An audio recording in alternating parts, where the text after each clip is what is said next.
Per our last sync, we should align with PM and EM on MVP scope and update the PRD with XFN stakeholders. We need to revisit our OKRs for H2 to validate our ROI before Q3. Yeah, okay, but before we ship, we need to refactor the SDK wrapper, sanity check the API contract, and fix those race conditions in the auth flow with prod. Yes. Yes, we really should talk about this. Shorthand, abbreviations, and idioms have always existed, and the use of in-group niche terminology existed even longer. When we use too much in-group language, niche terminology, abbreviations, or jargon, we create mental overhead. Even people who understand the context have to translate things in their heads constantly, and people who aren't used to the context can simply get lost, and that's not a good feeling. Localization isn't just about some theoretical, moral, or ethical concept to be inclusive. Localization is about understanding that if you make your user feel like an outsider, they won't stick around. And that these things might impact more users than you realize. And this is the same thing that happens with idioms. Idioms aren't just language specific, they're culture specific, and very often we don't even realize the difference. Here's an example. If I say, let's table this, I might actually get different results. In the US, table this means postpone something. But in the UK, to put something on the table means we want to talk about this right now. It's literally the opposite, so we're not clear.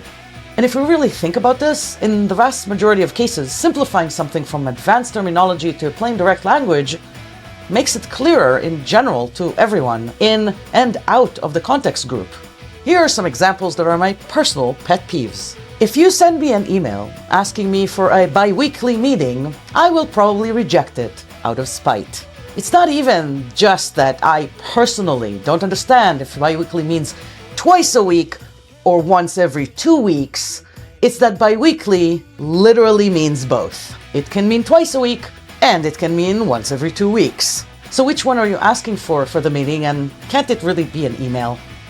We have a tendency in tech to shorten everything. Terminology, technology, product names, attention spans. But here are some abbreviations that are not just unclear, they are going against their own meaning. This abbreviation is not internationalizable. This is not accessible to anyone outside the niche. And this is not localizable. Also, personalization. Really? So please, when you develop apps, when you run companies, when you write blog posts or reports, when you talk to others, please consider using simple language. This isn't just an internationalization and accessibility problem. It's a human problem.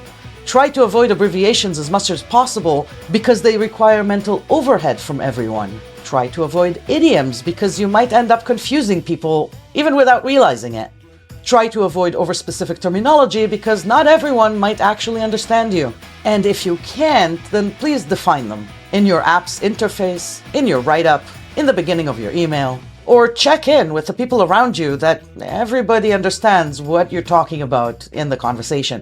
So that's the TLDR of my PSA. GTG, ttyl, kthxbai. What was that?